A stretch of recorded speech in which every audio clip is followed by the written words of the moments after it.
नमस्ते। हमारे YouTube channel में आपका स्वागत है। और मैं आज आपको ऐसी 5 चीज़ें बताऊंगी जो हर पूजा घर में रखना चाहिए।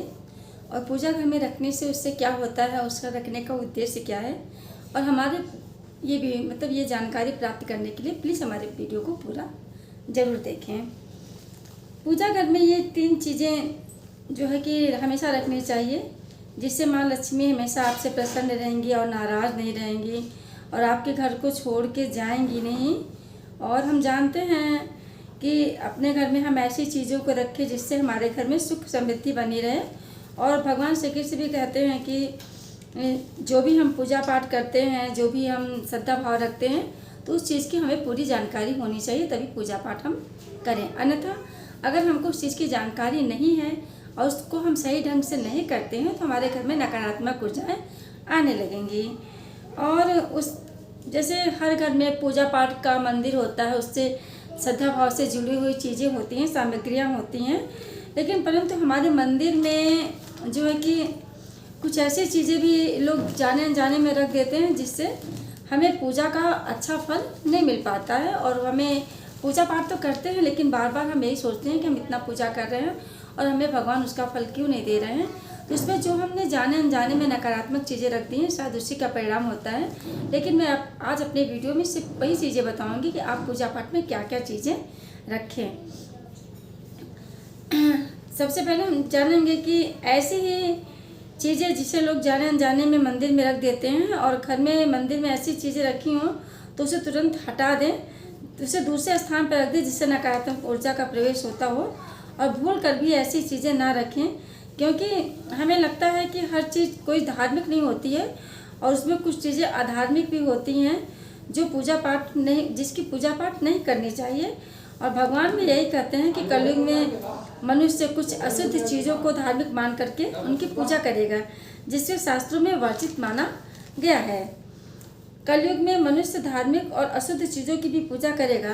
तो चलिए हम जान लेते हैं कि हमारे पूजा घर में कौन सी चीज़ें रखनी चाहिए और कौन सी चीज़ें नहीं रखनी चाहिए। दोस्तों, आगे हम बढ़ने से पहले आपसे रिक्वेस्ट करेंगे कि आप हमारे चैनल को लाइक, सब्सक्राइब और कमेंट जरूर कर दें। तो चलिए दोस्तों, अब हम करते हैं कि पूजा घर में कौन सी ऐसी चीज़ें होनी चाहिए। तो सबसे पहले हम चलते हैं दीपक की तरफ। हमारे पूजा घर में सबसे पहले दीपक होना चाहिए, क्योंकि दीपक जो है कि हमारे भारत में दीपक का बड़ा ही अच्छा प्राविधान है। दीपक को लोग हमेशा शुद्ध मानते हैं और हर पूजा पाठ में दीपक का प्रयोग करते हैं। लेकिन हमारे पारंपरिक जो श्रद्धा भाव है, पारंपरिक चीज़ें हैं, उसमें सबसे ज़रूरी है मिट्टी। तो हम यथासंभव यही प्रयास करें कि हमारे मंदिर में जो है कि मिट्टी का ही दीपक होना चाहिए। अगर मिट्टी का दीपक नहीं मिल पाता है तो उस स्थिति में हम किसी भी तांबे का या पीतल का भी दीपक बना सकते हैं, और उसमें शुद्ध घी का ही दीपक जलाएं या तीसी के तेल का दीपक जलाएं, तिल्ली के तेल का जलाएं, सरसों के तेल का दीपक कभी भी भूल करके न जलाएं, क्योंकि वो शनि देवताओं को सिर्फ चढ़ता है। और अगर दीपक नहीं है तो थोड़ा सा घी गुड़ का भी जो आप हवन कर दें, ताकि घर में पूरी शुद्धिकरण हो जाए। तीसरी बात ये ध्यान रखनी चाहिए कि कभी भी एक दीपक से दूसरे दीपक को नहीं जलाना चाहिए, क्योंकि इसलिए नहीं जलाना चाहिए क्योंकि हमारे जो है कि पूजा पाठ के धार्मिक स्थलों में एक दीपक से दूसरे दीपक को जलाना वर्जित माना गया है। और दूसरी चीज़ें हैं, घर के मंदिर में स्वास्तिक जरूर होना चाहिए। बहुत से लोग स्वास्तिक उल्टा बना देते हैं, लेकिन जब भी ध्यान रखें तो स्वास्तिक एकदम सीधा बनाना चाहिए, जो गोल राउंड में हो जाए, क्योंकि स्वास्तिक आपके घर में शक्ति, सौभाग्य, समृद्धि और सुख शांति का प्रतीक माना जाता है। यही मुख्य कारण है कि कोई भी शुभ कार्य करने से पहले, चाहे आप कथा करिए, पूजा करिए, चाहे मंदिर हो, चाहे दीपावली में पूजा हो, चाहे कोई भी पूजा हो, लोग शाश्वत का चित्र जरूर बनाते हैं और बनाना भी चाहिए। ये दूसरी चीज़ें हो गई हैं। तीसरी चीज़ें हैं कलश। कलश भगवान श्री कृष्ण कहते हैं कि कलश सुख और समृद्धि का प्रतीक होता है। जब आप लोग घर मकान भी बनवाते हैं, पूजा पाठ करते हैं, गृह प्रवेश करते हैं, तो घर मकान के चारों तरफ कलश रखे जाते हैं। और हम कभी कोई यात्रा करते हैं, कलश यात्रा निकाली जाती है, तो कलश का भी बहुत अपनी जगह बहुत ही धार्मिक महत्व है। इसलिए हमेशा ये ध्यान रखें कि घर में मंदिर की पूजा में कलश अवश्य होना चाहिए, क्योंकि कलश में हम जो है कि गंगा जल रखते हैं। और ऐसा करने से घर में सदैव समृद्धि बनी रहती है, ऐसा प्राप्ति होती है। चौथी चीज़ है शंख। शंख मंदिर में अवश्य रखें। बहुत कम लोग जानते हैं कि जो हमारा समुद्र मंथन हुआ था, समुद्र मंथन में 14 रत्नों में एक शंख की भी प्राप्ति हुई थी। और शंख एक ऐसी चीज़ है, ऐसी वस्तु है जो माँ लक्ष्मी को बहुत ही अत्यंत प्रिय है। इसलिए मंदिर में शंख होना चाहिए, क्योंकि जहाँ शंख होता है वहाँ माँ लक्ष्मी का भी निवास होता है। माँ लक्ष्मी भी वहाँ पे अपना स्थान रखना पसंद करती हैं। तो माँ लक्ष्मी को भी शंख मैंने बताया कि बहुत पसंद है। और जब हम शंख को बजाते हैं तो उसमें से सकारात्मक ऊर्जा का संचार होता है। इसलिए मंदिर में शंख अवश्य रखें। शंख को घर की उपस्थिति में माँ लक्ष्मी, मैंने भी बता रही हूँ कि माँ लक्ष्मी प्रसन्न रहती हैं और उस घर में धन धान्य की कभी भी कमी नहीं रहती है। तो अपने मंदिर में शंख जरूर रखें। पांचवी चीज़ है दोस्तों, मैं पांचवी चीज़ बताती हूँ, घंटी। हर मंदिर में घंटी लगा रहता है। जो बड़ी बड़ी मंदिरें होती हैं उसमें सबसे पहले आप जाके देखेंगे तो घंटी ही लगा रहता है।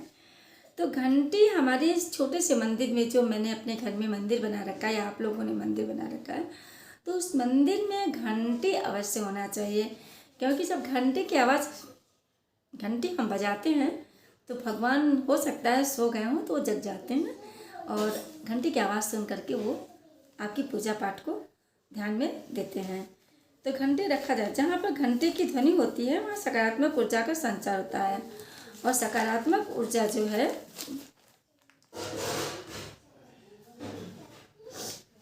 वहाँ का वातावरण शुद्ध करता है, पवित्र हो जाता है और साथ ही सुख समृद्धि की भी प्राप्ति हो जाती है, उनके द्वार खुल जाते हैं। तो दोस्तों ये 5 वस्तुएं जिस मंदिर में रखे जाते हैं वहाँ जान लीजिए वहाँ भी किसी चीज़ की कमी नहीं होती है और वहाँ पे सुख समृद्धि शांतियाँ बनी रहती हैं। और मैंने इस वीडियो में बताया कि कुछ पूजा पाठ में ऐसी चीज़ें रखी रहती हैं जिससे नकारात्मक ऊर्जा का प्रभाव होता है। तो हम जानते हैं इस वीडियो में ही कि नकारात्मक ऊर्जाएं कब होती हैं। सबसे पहले हम भगवान गणेश जी की प्रतिमा के बारे में बात करेंगे। जब भी हम अपने घर में मंदिर में गणेश जी की प्रतिमा रखें तो ये हमेशा ध्यान रखें कि गणेश जी की जो प्रतिमा है विषम स्थिति में नहीं होनी चाहिए। अब आप सोचेंगे विषम स्थिति क्या है? विषम स्थितियाँ हैं जैसे 1, 3, 5। जब भी भगवान गणेश की मूर्ति रखें तो सम स्थिति में रखनी चाहिए। 2 हो, 4 हो, 6 हो, 8 हो, 10 हो, इस तरह से रखनी चाहिए। और गणेश जी की मूर्ति को लोग द्वार पे लगा देते हैं और उनका मुख जो है कि द्वार से बाहर की तरफ दिखाई देता है। तो कभी भी ऐसा नहीं करना चाहिए। जब भी हम गणेश जी की मूर्ति लगाएं तो ये ध्यान रखें कि उनका मुख हमारे घर के अंदर की तरफ हो ताकि सुख समृद्धि बनी रहे। अगर हम गणेश जी की मूर्ति उस साइड में रख देते हैं जिसका मुख घर से बाहर है तो ये नकारात्मक ऊर्जा को प्रदान करती हैं। दूसरी चीज़ें हैं, घर में लोग चावल का अच्छत भी रखते हैं। तो चावल का अच्छत कैसा होना चाहिए? चावल का अच्छत टूटा हुआ नहीं होना चाहिए, ध्यान रखें। कभी भी घर में टूटे हुए, मंदिर में टूटे हुए चावल को नहीं रखना चाहिए, कभी भी नहीं रखना चाहिए। और बहुत दिन तक उस चावल को भी मंदिर में नहीं रखना चाहिए। जैसे पुराने चावल हो तो उनको हटा देना चाहिए। अगर आप नहीं हटाते हैं तो इससे नकारात्मक ऊर्जा प्रदान होगी और टूटे हुए चावल को भी रखने से नकारात्मक ऊर्जा प्रदान होती हैं। और जब भी हम चावल को रखें तो ध्यान रखें उसे चावल को हल्दी में लपेट करके हल्दी के साथ मिला करके ही चावल को रखें।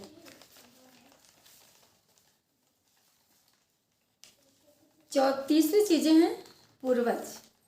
बहुत से घर में ऐसा देखा जाता है कि जो हमारे मृत पूर्वज होते हैं उनकी भी फ़ोटो में फ्रेम में उनकी फ़ोटो को लगा करके लोग भगवान के मंदिर में रख देते हैं। तो ऐसा नहीं करना चाहिए। वो हमारे पूर्वज हैं, पूजनीय हैं, हमारी उनमें आस्था है, वो हमारे घर के परिवार के सदस्य हैं, सम्माननीय हैं, लेकिन भगवान का दर्जा उनको नहीं दिया जा सकता है। क्योंकि भगवान के साथ मरे हुए, मतलब कि मृत परिजनों का मूर्ति नहीं रखना चाहिए, उसका परिणाम अशुभ माना जाता है। और जो है कि पूजा घर में अगर हम मृत परिजनों की मूर्ति रखते हैं तो इससे भगवान नाराज होते हैं और घर की सुख समृद्धियाँ धीरे धीरे समाप्त होने लगती हैं। तो इसलिए घर में मरे हुए व्यक्तियों की जो मंदिर है मंदिर में नहीं रखना चाहिए।